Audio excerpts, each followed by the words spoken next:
is a 7 News special report. Jack Royer in the 7 Newsplex this Friday afternoon. We are coming on the air to bring you this live picture from Anchorage, Alaska.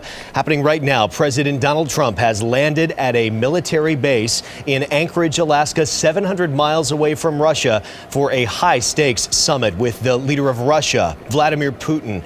President Trump's goal in this meeting is to bring peace to the war in Ukraine after 3 years of fighting that started when Russia invaded the country back in February of 2022. Here today, Air Force One sits awaiting the president of Russia, Putin, who will land shortly after President Trump, and then begins this high-stakes summit with a variety of things at stake, including peace in Ukraine, potentially reshaping that conflict.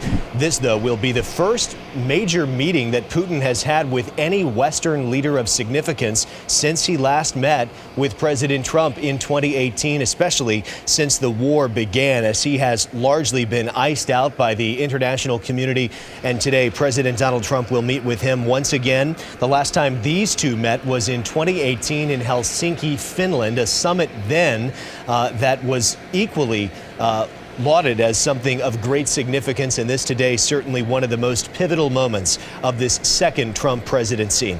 It has been a long flight. The president left Washington about 6 a.m. Eastern time today. He has flown to Anchorage, Alaska aboard Air Force One with quite a few members of his cabinet. Marco Rubio, the Secretary of State, is aboard.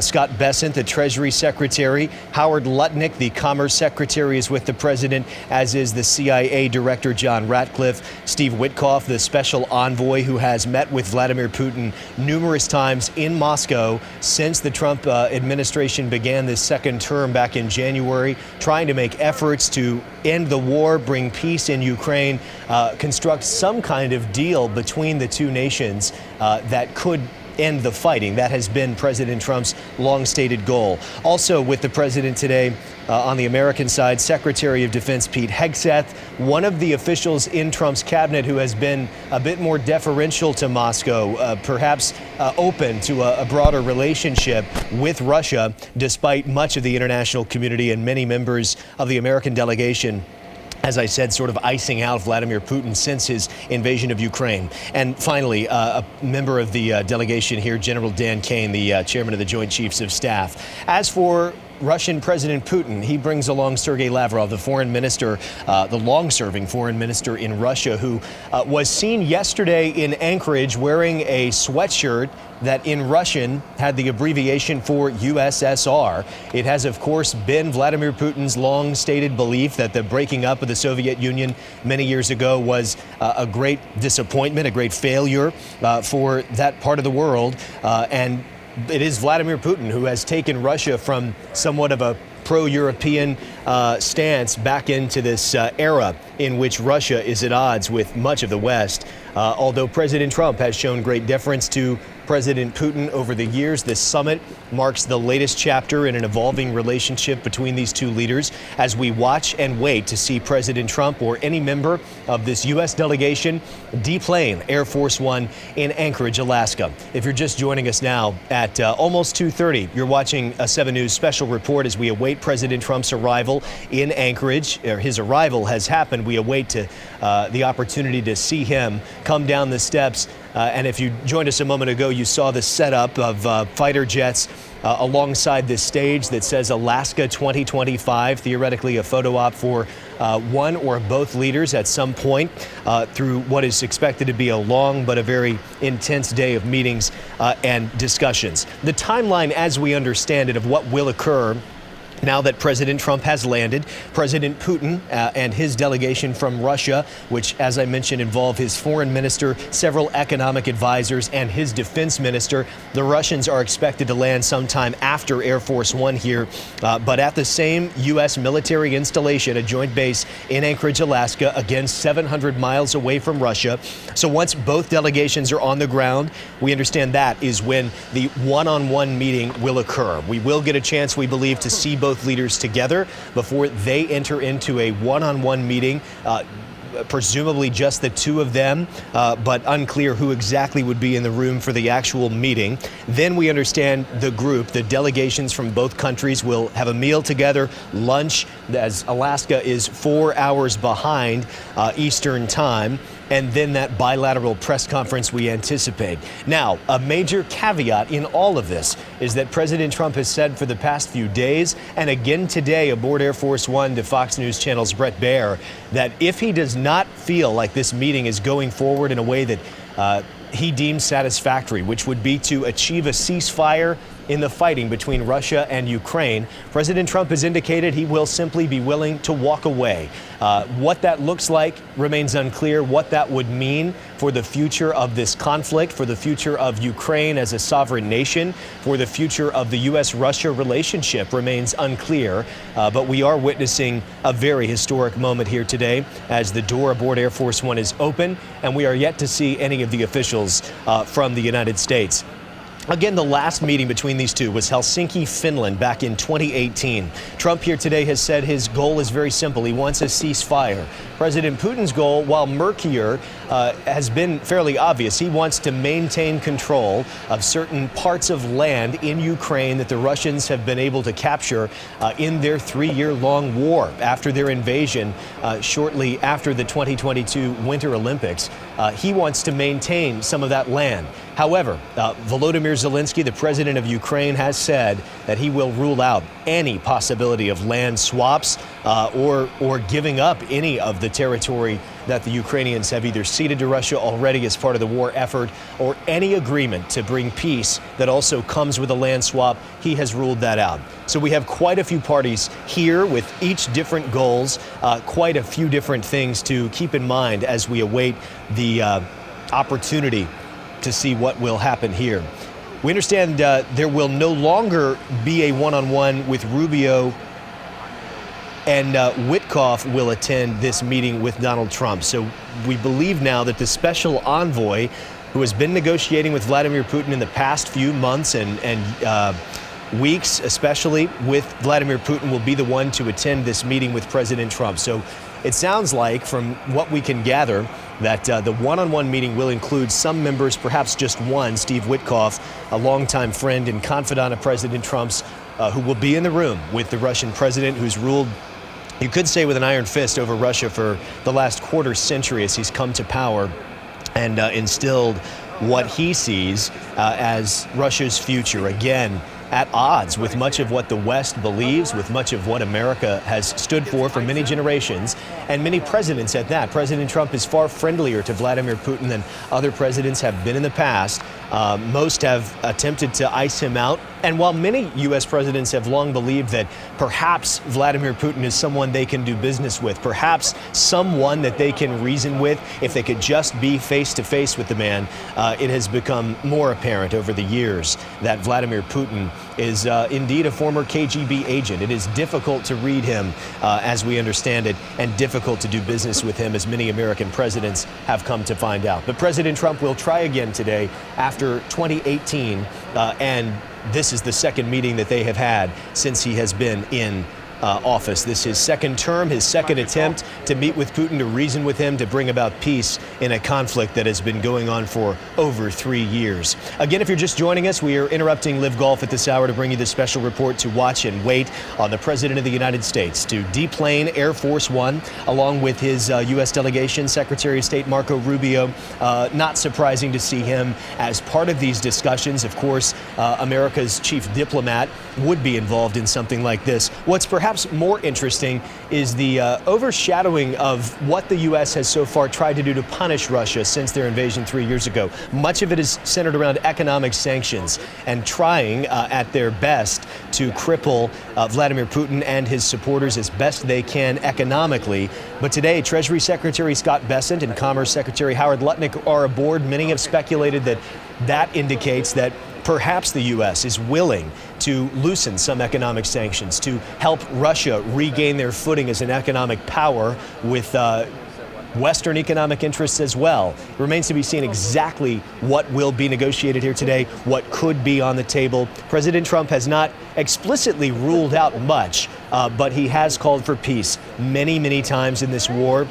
He has made it very clear that he hopes to win a Nobel Peace Prize. Just yesterday in the Oval Office, he spoke about numerous conflicts that he has tried to, and in some cases been successful at bringing peace. That has been a stated goal of the president here in this second term. So Air Force One has been on the ground now for, we're nearing 10 minutes, not quite 10 minutes. Sometimes this president tends to take his time getting off the plane. Of course, this has been a very long flight. Again, 6 a.m. this morning is when Air Force One departed Joint Base Andrews for Anchorage, Alaska. This is 700 miles from Russia, and we understand that President Putin of Russia and his delegation should be landing momentarily as well.